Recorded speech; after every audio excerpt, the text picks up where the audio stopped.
Bismillahirrahmanirrahim. Assalamualaikum warahmatullahi wabarakatuh. Alhamdulillahi rabbil alamin. Nahmaduhu wa nasta'inuhu wa nastaghfiruh wa na'udzu billahi min syururi anfusina wa min sayyiati a'malina. Man yahdihillahu fala mudilla lahu wa man yudlil fala hadiya lahu. Asyhadu an la ilaha illallah wa asyhadu anna Muhammadan abduhu wa rasuluh. Allahumma salli wa sallim ala sayyidina Muhammad wa ala alihi wa sahbihi ajma'in. Amma ba'd. Yang saya hormati Tuan Pengurusi Masjid dan ahli-ahli jawatan pengurusan, pegawai masjid, tuan-tuan dan puan-puan yang dirahmati oleh Allah Subhanahu wa taala.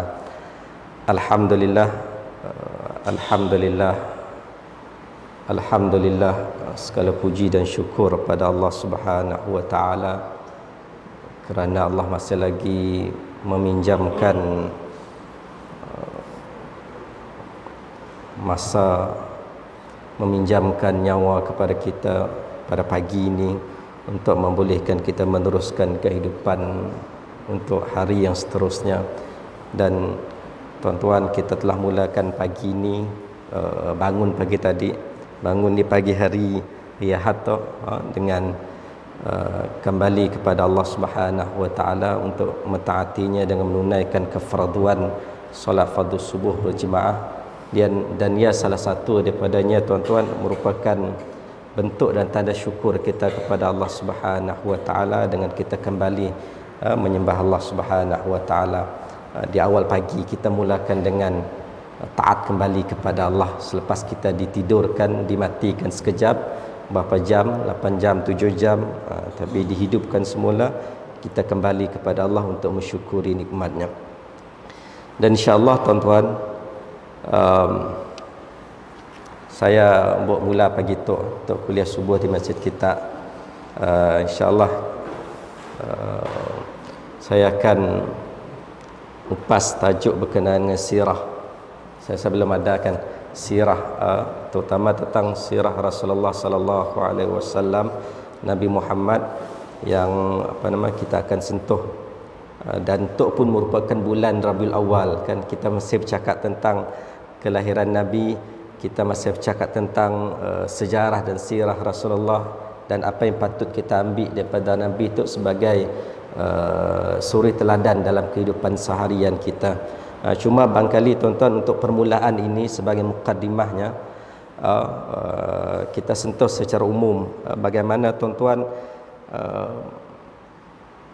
kita beriman kepada Rasulullah sallallahu alaihi wasallam yang merupakan salah satu bentuk ciri dalam ciri iman yang 6 perkara, yang salah satunya daripada kita beriman kepada para rasul, termasuklah kita beriman kepada Nabi Muhammad sallallahu alaihi wasallam. Dan bila kita madah kita beriman kepada para nabi dan rasul tu, termasuklah Nabi Muhammad, tuan-tuan, tidak memadai kita mengungkapkan hanya cinta dan kasih sahaja. Kita beriman tu bukan setakat kita madah, kita suka, kita mencintai Rasulullah, tapi kecintaan itu mestilah dibuktikan.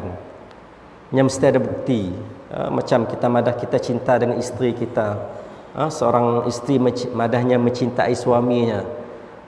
Tidak memadai hanya mulut kita manis di mulut aja kita madah, kita suka, kita cintakan. Tapi nya mesti dibuktikan dengan perbuatan, nya mesti dibuktikan dengan amal perbuatan. Kita madah kita sayang isteri, kita cinta dengan isteri kita, apa buktinya? Semestinya kita cuba untuk melakukan suatu perkara yang disukai oleh pasangan kita. Kita sedaya mungkin untuk kalau barangkali sebagai seorang suami kepada isterinya, cuba untuk memenuhi kemahuannya, melayannya dengan baik, memberi kasih sayang, menunjukkan akhlak yang baik kepada isteri, memberi nafkah kepada isteri zahir dan batin dan sebagainya. Ia tanda kita suka seseorang dan kita mencintai seseorang. Sama juga kepada Rasulullah sallallahu alaihi wasallam, tuan-tuan. Rasulullah telah meninggalkan kita lebih 1400 tahun dahulu. Nyaksi depan mata kita. Biasanya tu kita cinta kepada orang depan mata kita nak, yang hidup sama kita. Tapi kalau contoh bagi seorang suami yang telah kehilangan isteri, biasanya manusia tu akan orang depan matanya lebih menghargai. Tapi bila dah meninggal tuan-tuan, sayang, kasih dan cinta yang akan berlalu mengikut masa kan. Makin lamanya meninggalkan kita, makin lama ialah hilang ingatan kita kepada orang tersebut. Macamlah mak bapak kita, nenek moyang kita dulu kan, kalau nya dulu bersama kita, sempat hidup dengan kita, maka kita lebih menghargai, lebih mudah untuk kita nak menunjukkan kasih sayang kita. Tapi bila nya dah meninggal, makin lama, hari makan hari, tahun makan tahun, ingatan kita semakin kurang dan sebagainya kan kepadanya. Tapi kepada Rasulullah tuan-tuan, saya dapat macam ya kan, kecintaan kita kepada Rasulullah sallallahu alaihi wasallam tidak tidak mengira masa, tidak mengira tempat, tidak mengira tahun dan sebagainya. Walaupun Rasulullah telah meninggalkan kita ribuan tahun dahulu tuan-tuan, tapi kecintaan, keimanan kita kepada Rasul tu yang mesti ditanam, yang mesti dibajai, yang mesti disuburkan, yang mesti dipupuk sentiasa, supaya sampai ke akhir hayat kita masih lagi dalam keadaan beriman kepada Rasulullah sallallahu alaihi wasallam. Sebab itu tuan-tuan, dalam kita nak mengenali kepribadian Rasulullah, kita nak mencontohi Rasulullah sallallahu alaihi wasallam, pertamanya sebelum kita nak beriman kepada nabi para rasul tu, ataupun nak mencintai para nabi dan rasul tu, kita mesti kenal dulu kan. Kenal. Orang madah si kenal, tidak kenal maka tak cinta. Sama juga sebelum kita kahwin dengan pasangan kita dulu nak. Mungkin pandangan pertama kita nangganya, lalu terdetik suka kepadanya. Tapi si memadai macam yang ajakkan, bila kita dah suka seseorang, kita akan nyelidik latar belakangnya. Kita akan cuba cari sini rumahnya, cuba nanya orang siapa mak bapaknya, adik-beradiknya, tempat kerjanya dan sebagainya. Ya, proses untuk kita kenal, proses untuk kita nak mengenali seseorang dengan lebih rapat lagi. Sebab ya Rasulullah tu yang mesti kita kenal dengan mengetahui tentang biodata Rasulullah. Kita mesti tahu tentang latar belakang kehidupannya, kepribadian Rasulullah sepanjang 63 tahun Nabi hidup ya, bagaimana liku dan keadaan kehidupan Nabi lalui sepanjang hidupnya. Sebab itu selain daripada di rumah kita tuan-tuan, rumah kita biasanya rumah orang Islam ada Al-Quran kan, mesti ada Al-Quran. Agak mustahil rumah orang Islam saya ada Al-Quran. Dan ditambah lagi dengan tafsir Al-Quran. Dan yang perlu ada juga di rumah kita tuan-tuan adalah kitab sirah dan sejarah kehidupan Nabi sallallahu alaihi wasallam. Banyak para ulama menulis tentang kitab-kitab sirah, kitab sejarah tentang Rasulullah, sama ada Syekh Ramadan Al-Buti, dan banyak lagi ulama menulis tentang kitab sejarah dan sirah Nabi itu sepanjang 63 tahun Nabi hidup. Bahkan dah banyak pun diterjemah dalam bahasa Melayu yang boleh kita baca sendiri tuan-tuan. Sebab itu setiap rumah orang Islam taknya mesti ada kitab sirah Rasulullah. Sebab semakin banyak kita membaca kitab sirah Nabi, sejarah kehidupan Nabi, maka semakin itulah kita kenal kepada Rasulullah sallallahu alaihi wasallam. Dan bila kita semakin rasa kenal tuan-tuan, walaupun tidak pernah bersua muka, walaupun tidak pernah berhadapan dengan Rasulullah, walaupun tidak hidup sezaman dengan Rasulullah, tapi bila kita kenal dengan membaca kitab sirah dan sejarahnya tuan-tuan, maka akan mendatangkan kecintaan, akan mendatangkan kekaguman, akan mendatangkan kasih dan sayang kita kepada Rasulullah sallallahu alaihi wasallam. Bila dah cinta tuan-tuan, bila dah kita rasa kagum, kita dah rasa hebatnya Nabi itu, maka kita sedaya mungkin untuk ikut, sentiasa ikut tentang cara dan kehidupan Rasulullah sallallahu alaihi wasallam, sama ada secara zahir ataupun secara batin. Sama ada yang bersifat akhlak yang nampak ataupun spiritual dan sebagainya yang boleh kita ambil teladan dalam kehidupan seharian. Dan bila kita dah mula ngamal tuan-tuan, sunnah Rasulullah, kita dah ikut apa yang Nabi suruh, tinggalkan apa yang Nabi larang, maka sebenarnya tuan-tuan, peramalan sunnah tu nyasi akan sempurna, melainkan kita sentiasa mengamalkan apa yang disuruh oleh Rasulullah sallallahu alaihi wasallam, sehinggalah kita menuju ke arah kesempurnaan, sehinggalah kita menemui Allah Subhanahu wa taala kelak. Dan saya kira memang banyak sebenarnya juga kita dah amalkan sunnah Nabi dan kita pun dah kenal kepada Rasulullah, tapi ia perlu sentiasa diingatkan, perlu sentiasa dipupuk, sentiasa dicerita supaya ingatan dan peramalan itu sentiasa segar dalam kehidupan seharian kita. Banyak juga sebenarnya kan kita dah amalkan dan banyak lagi yang belum kita amalkan. Saya sedar tuan-tuan, sunnah-sunnah Nabi tu kadang-kadang orang sedarnya dah amalkan sunnah Nabi, macam melakukan suatu pekerjaan dengan menggunakan tangan kanan ataupun kaki kanan dulu kan. Sedar yang memang salah satu sunnah Nabi yang Nabi suka lakukan dengan mulakan dengan kanan dulu, kalau perkara yang baik. Tapi memang Nabi lakukan perkara yang tidak baik lah. Tapi Nabi walaupun sekecil-kecil benda tuan-tuan, Nabi lakukan dengan tangan kanan. Tangan kanan. Contoh Nabi bersikat, ikat rambut, menyisir rambut. Kita setiap hari nyisir rambut. Setiap hari nyisir rambut. Mulakan dengan kanan. Nabi sisir dengan kanan dulu kan. Pakai baju, setiap hari kita pakai baju kan. Kalau kita pakai baju, mulakan dengan kanan. Mun jubah tu barangkali susah sikit lah kita nak madah nak yakan. Tapi masuk, bila masuk tangan kanan dulu. Ataupun mun pakai baju kemeja kan yang berbutang, so masuk dengan sebelah kanan dulu kan. Ataupun seluar, seluar kan, masuk seluar ya dengan kaki kanan dulu.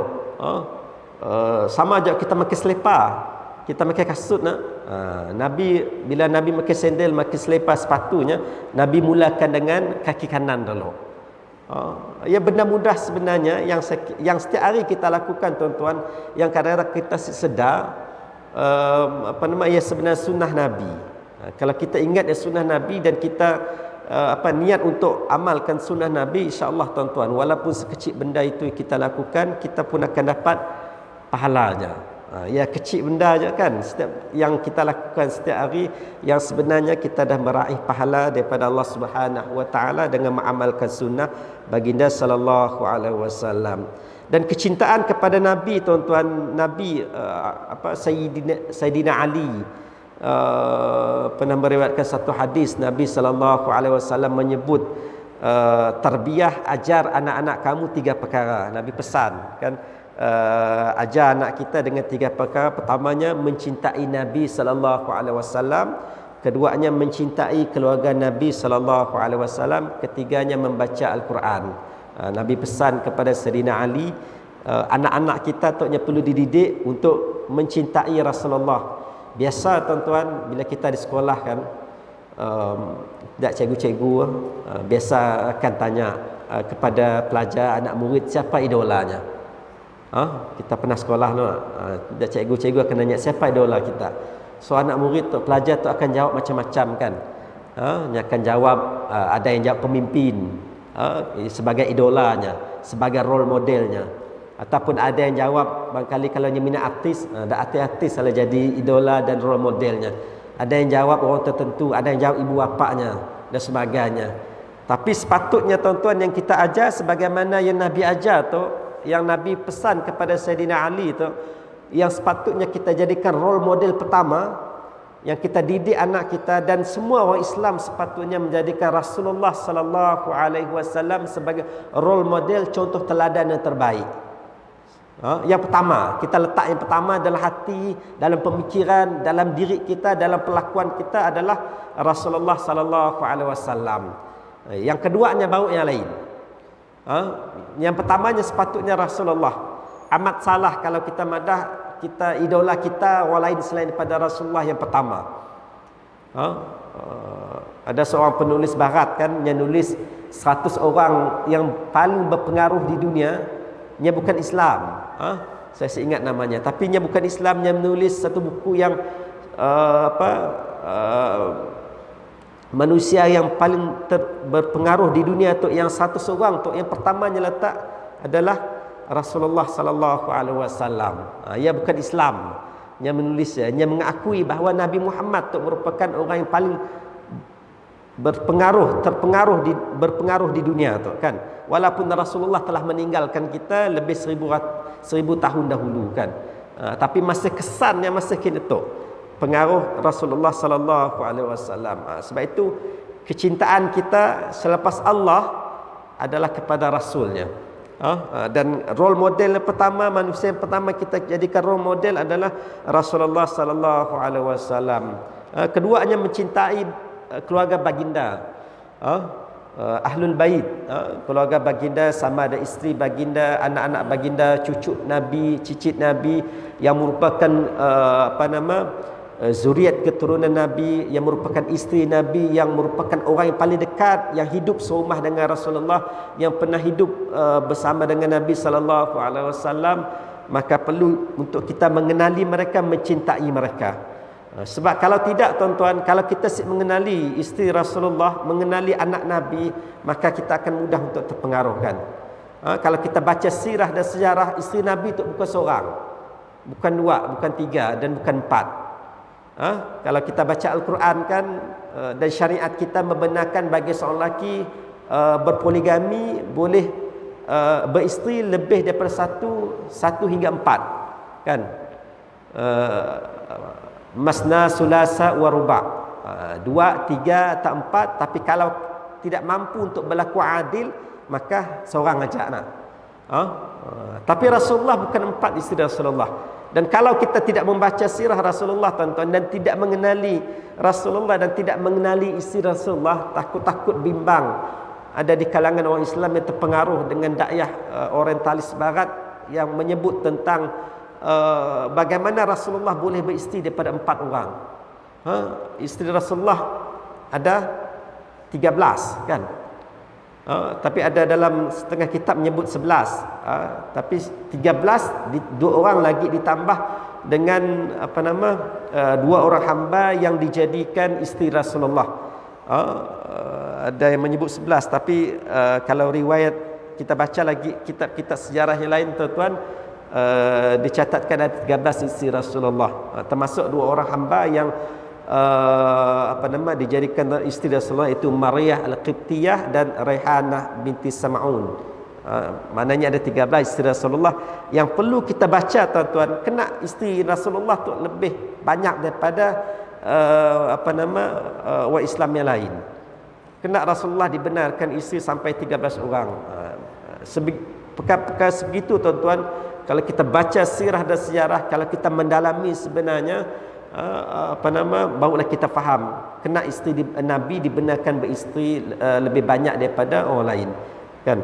Berkali itu yang kita akan kupas kelak tuan-tuan lebih lanjut lagi tentang sirah Rasulullah sallallahu alaihi wasallam. Dan ketiganya tadi yang Nabi pesan kepada Saidina Ali adalah ajarkan anak kamu untuk membaca Al-Quran. Didik anak kita untuk membaca Al-Quran. Khairukum man ta'allama Al-Quran wa 'allamah. Sebaik-baik kamu adalah orang yang mengajar Al-Quran dan mengajarkannya. Kita belajar untuk mendalami Al-Quran bermula daripada Iqra. Kemudian kalau kita dah pandai je tuan-tuan, ada kemahiran dan sebagainya, maka ajarkan kepada orang lain. Paling kurang tuan-tuan kita ajar kepada anak-anak kita. Paling kurang pun kita ngajar orang dalam rumah kita yang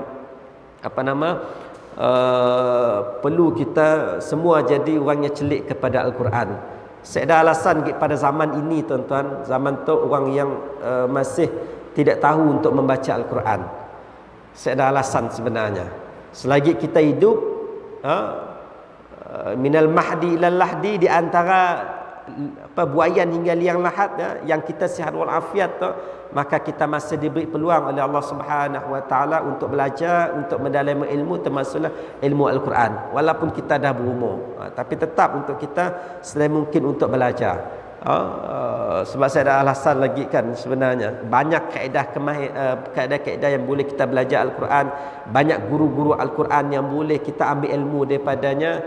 Yang asasnya kita sebenarnya mau lagi untuk mendalami ilmu Al-Quran, untuk merangkap membaca Al-Quran, untuk belajar Al-Quran, walaupun kita dah berumur, walaupun agak lambat barangkali untuk kita nak nangkap, untuk nak lancar Al-Quran.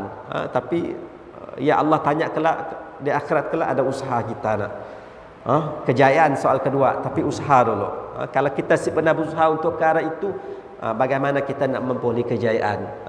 So usaha dulu, sedikit demi sedikit, walaupun kita meninggal dalam keadaan yang barangkali belum lagi dapat membaca Al-Quran dengan baik, tapi insya-Allah tuan-tuan, usaha yang sedikit demi sedikit ya, walaupun bawa merangkak membaca Iqra dan sebagainya, tapi insya-Allah ia suatu usaha ke arah kita nak mendalami Al-Quran dan memahami kitab Allah Subhanahu wa taala. Dan insya-Allah juga tuan-tuan, saya akan cuba untuk mengupas bab sirah dan sejarah Rasulullah tu menggunakan kitab Syama'il Muhammadiyah, kitab yang dikarang, yang ditulis oleh Imam At-Tirmizi, yang mengandungi hadis-hadis yang berkenaan dengan bagaimana bentuk fizikal Rasulullah, bagaimana cara Nabi berjalan, cara Nabi tidur, semua ada dibincang dalam kitab Syama'il Muhammadiyah karangan Imam At-Tirmizi, dan dah diterjemah tuan-tuan, dan diterjemah bahasa Melayu. Kitab tersebut yang mengandungi 56 bab, bermula daripada bab bentuk fizikal Rasulullah, keadaan bentuk fizikal Rasulullah, sehinggalah kepada kewafatan Rasulullah, mimpi bertemu dengan Rasulullah, ya antara banyak yang dikupas dalam tajuk tersebut tuan-tuan, yang saya akan gunakanlah, sebab bila ada kitab tu senang untuk kita berpandu nak, senang untuk kita rujuk, senang tuan-tuan nak rujuk kembali apa sahaja yang kita bincangkan, dan tuan-tuan pun boleh beli juga kan kitab tersebut, Syama'il Muhammadiyah, yang menceritakan tentang akhlak Rasulullah, kepribadian Rasulullah, dan kesempurnaan kehidupan Rasulullah bermula daripada Nabi lahir sampailah Nabi wafat, yang Nabi umurnya 63 tahun. Yang itu kita akan bincang untuk mengenali Rasulullah sallallahu alaihi wasallam. Dan pentingnya tuan-tuan, untuk kita mengenali Rasulullah tadi kita dah sebut bahawa untuk supaya kita kenal Nabi, kita mencintai Nabi, kita mengamalkan sunnahnya, dan kita menuju ke arah kesempurnaan dalam pengamalan sunnah Rasulullah sallallahu alaihi wasallam. Yang namanya Nabi tuan-tuan, sedikit kita sebut tentang nama Rasulullah tu. Kalau orang Arab nya terkenal kepada menjaga nasab dan keturunan, nya akan ingat, sedaya mungkin nya akan ingat generasi keturunan daripada keluarganya. Sama juga dengan Nabi Muhammad sallallahu alaihi wasallam, yang namanya Muhammad bin Abdullah bin Abdul Muttalib bin Hashim bin Abdul Manaf bin Qusay bin Kilab bin Murrah bin Ka'ab bin Lu'ay bin Ghalib bin Fir bin Malik bin Nadar bin Kinanah bin Khuzaimah bin Mudrikah bin Ilyas bin Mudar bin Nizar dan bin Ma'ad bin Adnan. Sampai dengan Adnan tuan-tuan, merupakan riwayat yang disepakati oleh Imam Al-Bukhari. Dan selepas daripada bin Adnan ada beberapa pandangan ulama berkenaan dengan siapa lagi keturunan Nabi selepas Adnan, sehinggalah bertemu kepada Nabi Ibrahim alaihissalam, dan akhirnya memang bertemu dengan Nabi Adam lah. Tapi ulama ada beberapa pandangan berkenaan dengan selepas moyang, macam mana nak nyebut, moyang Nabi Adnan ya. Selepas Adnan ya, ada beberapa riwayat yang menyebut tentang susu galuh keturunan Nabi sehinggalah bertemu kepada Nabi Ismail dan Nabi Ibrahim alaihi salam. Cuma nak nyebutnya tuan-tuan, Rasulullah tu namanya yang disebut sebagai Muhammad tu merupakan nama yang kita madah nama yang asing bagi orang Arab ketika itu. Nama yang asing. Sekedar orang Arab beri nama Muhammad ketika ya. Tapi datuknya Abdul Muttalib beri nama Muhammad ya, dengan pengertian bahawa nama Muhammad tu nama yang akan dipuji oleh penduduk langit dan bumi. Memang hakikatnya berlaku kan. Rasulullah tu dipuji oleh para malaikat, dipuji oleh penduduk bumi, manusia. Bahkan tuan-tuan, bukan sahaja nama Nabi tu dipuji oleh manusia di bumi tu, bahkan tumbuhan dan haiwan sekalipun kasih dan rindu kepada Rasulullah sallallahu alaihi wasallam. Kita pernah baca sirah tuan-tuan, ketika zaman permulaan Rasulullah di Madinah ya, ketika Nabi mengajar orang Islam, mengajar para sahabat tentang Islam, Nabi menyampaikan khutbah, Nabi sering bersandar dengan satu tiang tamar. Nah, tiang kurma lah, pokok kurma. Tunggul kurma, pokok kurma. Nabi bersandar. Tapi berapa ketika tuan-tuan, seorang sahabat menghadiahkan Nabi dengan ada mimbar. Macam mimbar kita lebih kurang, mimbar macam tu lah. Ada mimbar yang ada anak tangga, lebih kurang 3 anak tangga lah. Bila Nabi dah menggunakan mimbar tersebut tuan-tuan, maka Nabi tidak lagi bersandar pada tiang tamar tersebut. Suatu ketika tuan-tuan, ketika Rasulullah berkhutbah menyampaikan Islam kepada para sahabat menggunakan mimbar tersebut, maka bukan Nabi je dengar, tapi para sahabat lain pun dengar satu bunyi yang sangat kuat, seperti bunyi unta yang sedang melahirkan anak. Bunyi kuat, bunyi berdempit yang kuat yang didengar oleh Nabi dan para sahabat. Dan bila dengar bunyi ya tuan-tuan, dengar bunyi tersebut, maka Rasulullah sallallahu alaihi wasallam mengagak pokok tamar ya, pokok kurma ya, dan Nabi peluk pokok kurma ya. Nabi peluk. Dan Nabi sebut bahawa kalau aku tidak melakukan demikian, maka pohon tamar ya, pohon kurma ya, akan sesara, akan rasa rindu, akan menangis sehingga ke hari kiamat. Sebabnya tuan-tuan, pokok kurma tu rindu kepada Rasulullah sallallahu alaihi wasallam, sebab Nabi pernah menggunakan khidmatnya. Nabi pernah bersandar pada pokok tamar tersebut untuk menyampaikan Islam kepada para sahabat ketika itu. Tapi bila tidak lagi digunakan khidmatnya, maka pokok tamar yang sangat sedih, merindui sentuhan Rasulullah sallallahu alaihi wasallam. Sebab ya Nabi bila dengar bunyi daripada pohon tamar itu, maka Rasulullah peluk pohon tamar tersebut dan ia sedang berbunyi lagi. Nak madah bahawa bukan manusia aja yang cinta kepada Rasulullah, bukan manusia aja yang rindu kepada Rasulullah, bahkan pohon yang kita sangka yang tidak bergerak, yang sangka kitanya sekadar pohon aja, tapi tetap menyatakan kerinduannya kepada Rasulullah sallallahu alaihi wasallam. Kalau pokok dah macam ya tuan-tuan, apatah lagi kita yang ada akal, yang punya jiwa, yang punya hati untuk mencintai, untuk kasih kepada Rasulullah sallallahu alaihi wasallam. Maka lebih lagi yang perlu kita tunjukkan untuk menunjukkan kecintaan kita kepada Nabi sallallahu alaihi wasallam. Yang perlu kita lakukan dalam kehidupan seharian kita untuk kenal Rasulullah dan cinta kepada Rasulullah dan ikut sunnah Rasulullah sallallahu alaihi wasallam. Sedikit kita sentuh tentang nama Rasulullah dan keturunan Nabi sallallahu alaihi wasallam. Jadi saya ajaklah untuk permulaan lah, untuk pengenalannya, untuk kita bincang lagi tentang lebih lanjut tentang sirah Nabi sirah Rasulullah. Mudahan tuan-tuan dengannya bukan setakat bulan Mudur Rasul aja kan.